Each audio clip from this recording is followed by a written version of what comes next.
ಬಹಳ ಆ, ಮಾರ್ಮಿಕವಾಗಿ ಈ ಸಿನಿಮಾನ ಮಾಡಿದ್ದಾರೆ.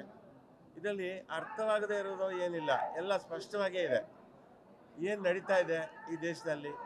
ಆಮೇಲೆ ಕಲ್ಕಿ ಹುಟ್ಟೋದು 12 ಗಂಟೆ ರಾತ್ರಿಗೆ. 12 ಗಂಟೆ ಅಂದರೆ ನಮಗೆ ಸ್ವಾತಂತ್ರ್ಯ ಸಿಕ್ಕಿದ ದಿನ. ಅಲ್ಲಿಂದ ಕಲ್ಕಿ ಅವತಾರ ಇವತ್ತಿಗೆ ಏನು ನಡೀತಾ ಇದೆ ಅನ್ನೋದು ನಿಮಗೆ ಗೊತ್ತಿದೆ. ಸೊ ಇದರಲ್ಲಿ ಎಲ್ಲ ಸ್ಪಷ್ಟವಾಗೇ ಇದೆ. ಆಮೇಲೆ ನನಗೆ ಬ್ಯಾಕ್ಗ್ರೌಂಡ್ ಮ್ಯೂಸಿಕ್ಕು ಅಜನೀಶ್ ತುಂಬ ಚೆನ್ನಾಗಿ ಮಾಡಿದ್ದಾನೆ. ಆಮೇಲೆ ನಾನು ಹ್ಯಾಟ್ಸ್ ಆಫ್ ಹೇಳೋದು ನಿರ್ಮಾಪಕರು ಅಂತೂ ಪೂರ್ತಿ ಧಾರೆ ಎರೆದಿದ್ದಾರೆ ಇದಕ್ಕೆ. ಅಷ್ಟು ವಿಚಾರಗಳನ್ನು ತೋರಿಸ್ಬೇಕಾದ್ರೆ ನಿರ್ಮಾಪಕರ ಒಂದು ಸಪೋರ್ಟ್ ಕೂಡ ಭಾಳ ಮುಖ್ಯ. ಅಷ್ಟು ಚೆನ್ನಾಗಿ ಮಾಡಿದ್ದಾರೆ. ತುಂಬ ವಿಚಾರಗಳಿದೆ ಇದರಲ್ಲಿ. ಇದು ಒಂದು ಸಲ ನೋಡಿದ್ರೆ ನಿಮಗೆ ಸಾಲದು. ಯಾಕಂದರೆ ಪಾಸ್ ಆಗ್ತಾ ಇರುತ್ತೆ ವಿಚಾರಗಳು.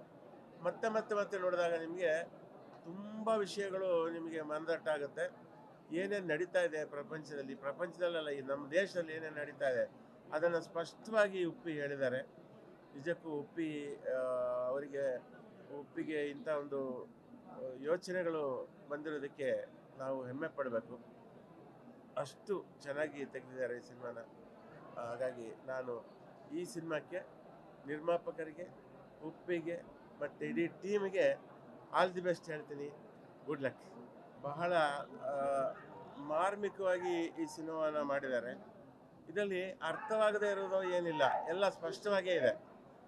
ಏನು ನಡೀತಾ ಇದೆ ಈ ದೇಶದಲ್ಲಿ.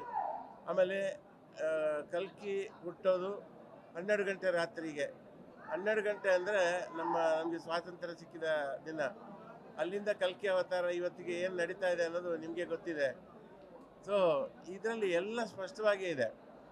ಆಮೇಲೆ ನನಗೆ ಬ್ಯಾಕ್ಗ್ರೌಂಡ್ ಮ್ಯೂಸಿಕ್ಕು ಅಜನೀಶ್ ತುಂಬ ಚೆನ್ನಾಗಿ ಮಾಡಿದ್ದಾನೆ. ಆಮೇಲೆ ನಾನು ಹ್ಯಾಟ್ಸ್ ಆಫ್ ಹೇಳೋದು ನಿರ್ಮಾಪಕರು ಅಂತೂ ಪೂರ್ತಿ ಧಾರೆ ಎರೆದಿದ್ದಾರೆ ಇದಕ್ಕೆ. ಅಷ್ಟು ವಿಚಾರಗಳನ್ನು ತೋರಿಸ್ಬೇಕಾದ್ರೆ ನಿರ್ಮಾಪಕರ ಒಂದು ಸಪೋರ್ಟ್ ಕೂಡ ಭಾಳ ಮುಖ್ಯ. ಅಷ್ಟು ಚೆನ್ನಾಗಿ ಮಾಡಿದ್ದಾರೆ.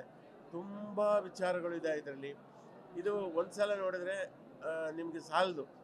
ಯಾಕಂದರೆ ಪಾಸ್ ಆಗ್ತಾ ಇರುತ್ತೆ ವಿಚಾರಗಳು.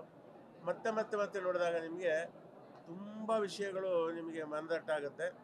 ಏನೇನು ನಡೀತಾ ಇದೆ ಪ್ರಪಂಚದಲ್ಲ, ಈ ನಮ್ಮ ದೇಶದಲ್ಲಿ ಏನೇನು ನಡೀತಾ ಇದೆ ಅದನ್ನು ಸ್ಪಷ್ಟವಾಗಿ ಉಪ್ಪಿ ಹೇಳಿದ್ದಾರೆ. ನಿಜಕ್ಕೂ ಉಪ್ಪಿಗೆ ಇಂಥ ಒಂದು ಯೋಚನೆಗಳು ಬಂದಿರೋದಕ್ಕೆ ನಾವು ಹೆಮ್ಮೆ ಪಡಬೇಕು. ಅಷ್ಟು ಚೆನ್ನಾಗಿ ತೆಗೆದಿದ್ದಾರೆ ಈ ಸಿನಿಮಾನ. ಹಾಗಾಗಿ ನಾನು ಈ ಸಿನಿಮಾಕ್ಕೆ, ನಿರ್ಮಾಪಕರಿಗೆ, ಉಪ್ಪಿಗೆ ಮತ್ತು ಇಡೀ ಟೀಮಿಗೆ ಆಲ್ ದಿ ಬೆಸ್ಟ್ ಹೇಳ್ತೀನಿ. Good luck. ಗ್ಯಾರಂಟಿ ನ್ಯೂಸ್, ಸುದ್ದಿ ಖಚಿತ, ನ್ಯಾಯ ನಿಶ್ಚಿತ.